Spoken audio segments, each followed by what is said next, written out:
गुरु प्यारे साथ संगत जी, आप सभी को प्यार भरी राधा स्वामी जी। यह जो हमें जीवन मिला है 84 लाख जूनों के बाद मिला है, लेकिन इस जीवन की भी इंसान कदर नहीं करता। अगर अच्छे जीव हैं तब भी उन्हें बात करते हैं, अगर बुरे हैं तब भी उन्हें बातें करते हैं। हम आंखों देखी पर भरोसा नहीं करते।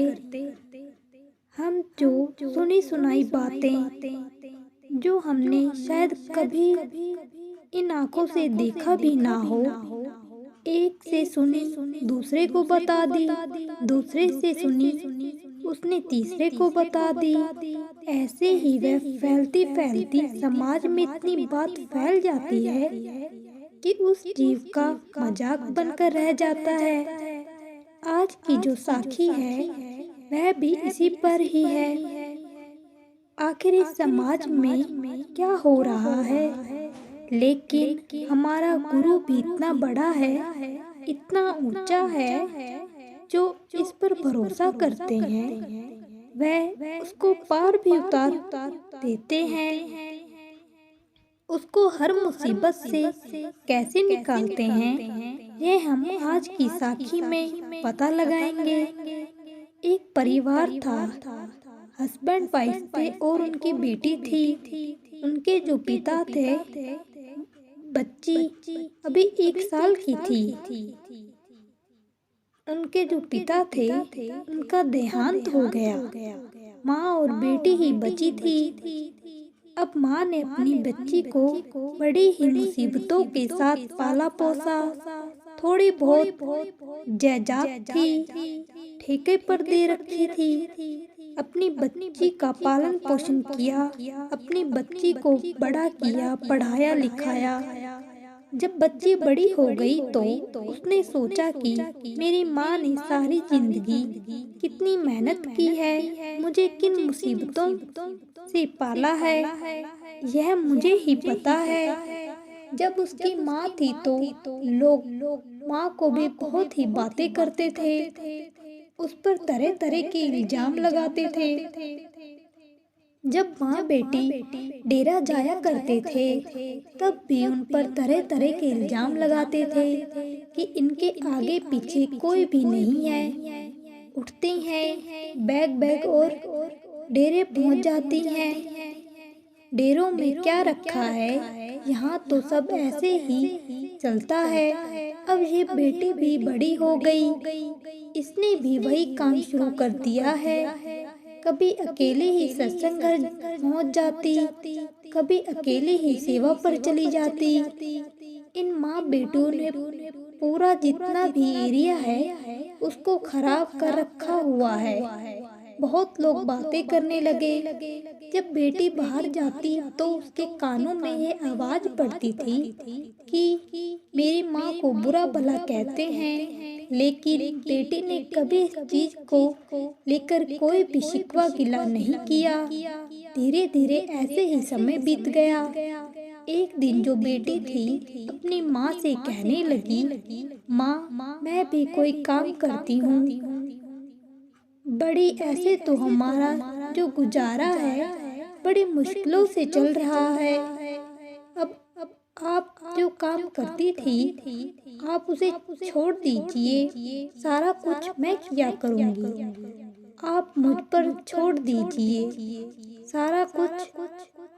बहुत आपने जिम्मेदारियां उठा ली। माँ कहने लगी, बेटा तेरी भी शादी की उम्र है, मैं तेरे लिए कोई लड़का ढूंढती हूँ, तेरी भी शादी करूँगी। तो बेटी कहने लगी, माँ मैं शादी नहीं करूँगी। अब माँ ने जो रिश्ते भी ढूंढने शुरू किए, लोगों ने इतनी बातें बना बना कर कहने लगे कि यह तो माँ बेटी करैक्टर की सही नहीं है। बेटी भी बाहर काम पर जाने लगी तो यह लड़की भी सही नहीं है। बहुत इल्जाम लगाने लगे। लोग लड़की पर दोनों माँ बेटी अच्छी थी, ठीक थी, किसी से फालतू नहीं बोलती थी। लेकिन जो समाज है वह अकेली औरत को कहीं भी जीने नहीं देता, चाहे वे कितनी भी अच्छी क्यों ना हो, कितनी भी सोच अच्छी हो, लेकिन समाज की सोच गलत है। हमारे समाज की जब बड़ी बेटी बाहर जाती थी तो उसको भी बातें करते। अब वह बातें इतनी फैल चुकी थी कि माँ बेटी का जीना मुश्किल कर दिया। अब माँ को लोग कहने लगे, पहले तो तू ऐसी थी, तू जाकर लोगों को घर में ऐसे काम करती थी और अपनी बेटी को तूने वही संस्कार दिए हैं। अब वह भी जाकर वैसा ही काम करती है, कभी किसी लड़के के साथ बात करती है, कभी किसी के साथ बात करती है। तो माँ ने आगे से कहा, उसका काम ही ऐसा है। क्या अगर कोई लड़की लड़के से बात कर लेती है या किसी आदमी से बात कर लेती है तो क्या वह औरत गलत हो जाती है? उसका काम ऐसा है, तभी उससे बातचीत करनी पड़ती है। आपने मेरी लड़की को कहाँ गलत देख लिया? लेकिन समाज कहाँ समझता है, ना उस लड़की का रिश्ता होने देते हैं और ना उस माँ को भी बहुत बातें सुनाते थे। एक दिन माँ और बेटी बैठे हुए थे तो माँ ने कहा, बेटा मुझे तो समाज जीने नहीं देता, तू जो काम करती है उसे छोड़ दे। लोग बहुत तरह तरह की बातें करते हैं, हमें कुछ नहीं चाहिए। तो वह बेटी कहने लगी, माँ हमारा बहुत बड़ा गुरु है, ना तो आज तक आप गलत थी ना ही मैं हूँ। यह हम जानते हैं या हमारा गुरु जानता है, समाज को हमें इस चीज का दिखावा करने की जरूरत नहीं है। माँ ने इतनी चिंता की, इतनी टेंशन ली कि माँ को भी एक दिन हार्ट अटैक आ गया और माँ भी इस दुनिया से चली गई। जब माँ इस दुनिया से चली गई, उस लड़की का कोई भी हाल नहीं था। रो रो कर उसका बुरा हाल हो गया। उसकी एक मौसी थी, मामे थे, वह सब लोग आए, बहुत दिलासा दिया बच्ची को और बच्ची से कहा, यह भी कहा कि बेटा बाप हमारे साथ हमारे पास रहो। बेटी कहने लगी, नहीं ये मेरा घर है, मैं यहीं रहूंगी। बहुत बड़ी मुसीबत बन गई, लेकिन मालिक के आगे एक ही अरदास की कि बाबा जी यह सब कुछ क्या है? पिता तो आपने मेरे बचपन में ही मुझसे छीन लिया, आज मेरी माँ भी इस वजह से चली गई। हम लोग गलत हैं, हमें कहाँ पर गलत हैं? हमें लोग तरह तरह की बातें करते हैं, आप उनका मुंह क्यों नहीं बंद कर देते? इसका तो आपको ही कोई हल निकालना पड़ेगा। बेटी का बड़ा मन उदास हुआ। माँ के बाद कुछ समय तो वह काम पर जाती थी, लेकिन उसने फिर काम पर जाना भी बंद कर दिया, घर पर ही रहने लगी। जब भी मामा या मौसी का फोन आता था, कभी कभी वह खाना खाती थी, कभी कभी खाती ही नहीं थी। जब उस लड़की ने अपनी मासी को सारी बात बताई कि मासी यह लोग जीने नहीं दे रहे, बहुत बातें करते हैं, मुझे तो मासी कहने लगी, यह तो जब से तुम्हारे पिताजी गए हैं तब से ही तुम्हारी माँ को भी बातें करते थे। वह तो इतनी अच्छी थी, इतना गुरु को मानती थी, उसे तो कभी गुरु के बिना कुछ सोचता ही नहीं था। सेवा सिमरन और सत्संग बस यही उसका नियम था। यह हम लोग जानते हैं, समाज नहीं जानता।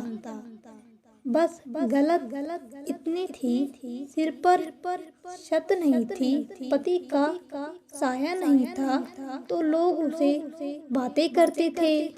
और कुछ लोग ऐसे होते हैं कि इतने गलत होने के बावजूद भी लोग उनका शाबाश देते हैं, वाह वाह करते हैं। उसकी क्या वजह है? कि उनके घर में अमीरी होती है, पैसा भी होता है, पति भी होता है, पूरा परिवार भी उसके साथ होता है, कोई बात करने वाला होता ही नहीं। ऐसे भी लोग हैं। तो मासी ने इस बच्ची को एक ही बात समझाई कि बेटा, यहाँ पर जीना बहुत मुश्किल हो गया, पिता भी खो दिया, माँ भी चली गई। ऐसा ना हो कि एक दिन तुम्हें भी कुछ हो जाए तो आगे पीछे तो कुछ भी नहीं रह जाएगा। तो तुम ऐसा करो, यहाँ से सारा कुछ बेच दो और मेरे पास आ जाओ। अगर तुम्हें मेरे पास नहीं रहना तो मैं तुम्हें यहाँ पर एक घर बना कर दे दूंगी, वहाँ आराम से रहना तुम, लेकिन तुम्हें कोई बात तो नहीं करेगा ना। पहले तो बच्ची ने मना कर दिया, मामा ने भी समझाया, परिवार वालों ने, जितना भी नाना परिवार था सभी ने समझाया। उस बच्ची के चाचा ताऊ कोई नहीं था, अकेले अकेले उनके भाई पापा अकेले ही थे। अब बच्ची ने यह डिसीजन लिया कि मौसी मेरी सही कह रही है, मैं सारा कुछ यहाँ से बेच देती हूँ। वैसा ही हुआ, उस लड़की ने सारा कुछ अपना बेच दिया, लेकिन माता पिता की निशानी घर को बेच जाना बहुत दुखदाई हो गया। जहाँ पर इंसान पला बड़ा हो, खुशियाँ देखी हो, दुख देखे हों, वहाँ से निकलना मुश्किल हो जाता है। बहुत रोई अपने पिता को याद कर कर, अपनी माँ को याद कर कर। आज तो मेरा कुछ भी नहीं रहा, जो घर था वह भी मुझे बेचना पड़ा। लोग खड़े होकर उस लड़की का मजाक देख रहे थे, उसका मजाक उड़ा रहे थे। देखो डेरे वालों ने क्या दिया, इसके बाबा ने इसको बर्बाद कर कर रख दिया। हमें तो कहते थे डेरे में कुछ नहीं है, सारा कुछ उसी का ही किया कराया है।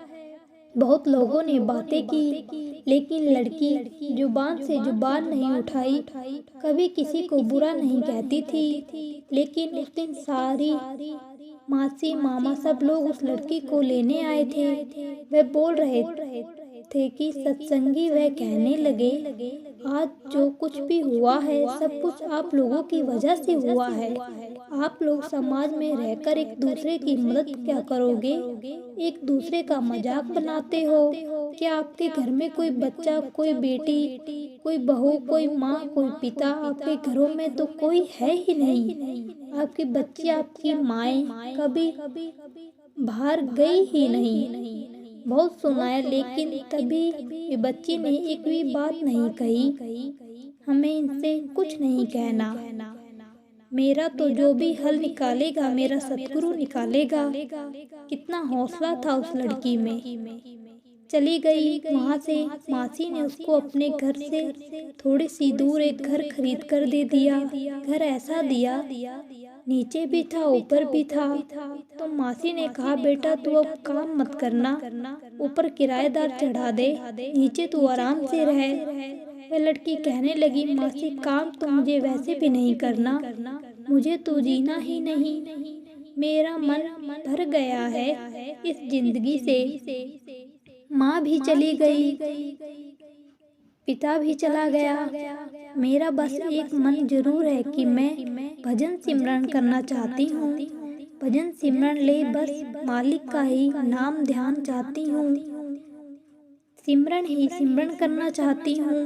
उसके बाद चाहे मुझे मौत भी क्यों ना आ जाए, मुझे कोई फर्क नहीं पड़ता। मासी कहने लगी, बेटा ऐसा नहीं बोलो, देखना मालिक सब कुछ सही कर देगा। वह लड़की अब डेरे गई तो हजूर जी उस लड़की को नाम की बख्शिश हुई। हजूर जी से पहली बार ही उस लड़की को नाम की बख्शिश हो गई। जब नाम की बख्शिश हुई तो बहुत रोई। अब उस लड़की ने अपनी मासी से कहा कि मासी, जो मैं चाहती थी ना वह मुझे मिल गया। अब मुझे कुछ नहीं चाहिए। उस लड़की ने अपना भजन सिमरन करना शुरू कर दिया। बहुत भजन सिमरन करती थी। जब भी मासी उसके घर जाती, देखती कि वह तो भजन सिमरन पर बैठी हुई है। अब जब उसका मन करता तो अपनी मासी के घर में भी आ जाया करती थी। कभी मासी उसके घर चली जाया करती थी। एक दिन उस लड़की का बड़ा मन उदास था। मासी से कहने लगी, मासी मेरा ना मन जीने को है, मेरा नहीं करता, मुझे बाबा जी मौत दे दो। मासी की आंखों में भी आंसू आ गए। मासी का भी एक बेटा था, वह भी फौरन गया हुआ था। तो मासी कहने लगी, नहीं बेटा, मैं तो तेरे लिए लड़का ढूंढ रही हूँ, मुझे तो तेरी शादी करनी है, तेरा घर बसाना है। तो वह लड़की कहने लगी, शादी तो नहीं करूँगी, लोगों ने तो मेरा वैसे ही घर से निकलना बंद कर दिया है, मुझे तो वहाँ से निकलना पड़ा है। मौसी देखना, यहाँ तक भी कुछ समय बाद वह बातें फैल जाएंगी। मासी कहने लगी, कुछ नहीं होगा, मुझे तेरी शादी करनी ही है। वह लड़की मनाने को तैयार हुई। अब उस मौसी की एक ननद थी, वह भी बाहर फॉरेन में रहती थी। उसका एक बेटा था, एक बेटी थी, हस्बैंड थे, वह सभी लोग फॉरेन में रहते थे। वह भी यहाँ पर घूमने के लिए आए हुए थे। जब यहाँ पर वह आए हुए थे तो वह जो लड़की थी वह भी इनके घर आया जाया करती थी, अपनी मासी के घर ही, क्योंकि पास में ही घर था। उसका बोलचाल, उसका रहने का तरीका बहुत ही प्यारा था और बाबा जी की भी बातें किया करती थी। जब वह परिवार आया, उसकी ननद आई, सभी लोग आए तो मासी ने अपनी भांजी को भी बुलाया। बेटा, थोड़ा बहुत चलो मेरे साथ, कोई काम काज करवा दो। अब वह लड़की भी कामकाज करने लगी, बहुत प्यारा बोलती थी। नंद ने जब यह देखा तो उसे वह लड़की बहुत पसंद आई। वह अपनी भाभी से कहने लगी कि भाभी, ये लड़की कौन है? तो वह कहने लगी, तुम्हें नहीं पता, यह तो मेरी बहन की लड़की है। तो ननद कहने लगी, अरे इतनी बड़ी हो गई है, यह तो छोटी सी देखी थी मैंने, यह तो जवान हो गई है, यह तो बड़ी प्यारी है। जब पूरा कुछ उसको बताया तो ननद भी कहने लगी, नहीं बच्ची तो बहुत प्यारी है। अब बच्ची जो भी थी अपने घर अपना कामकाज कर कर अपने घर चला रही थी। अब सारा परिवार बैठा हुआ था तो मौसी जो भी उसकी ननद थी वह कहने लगी कि भाभी, मुझसे आपसे एक बात करनी है, मुझे ना आपकी भांजी बहुत ही प्यारी लगी। तो वह कहने लगी कि प्यारी तो वह है ही। तो वह कहने लगी, अगर वह लड़की का रिश्ता मेरे लड़के के लिए मिल जाए तो मुझे बहुत अच्छा लगेगा। जब ये बात मासी ने सुनी तो मासी एक सेकंड के लिए चुप हो गई।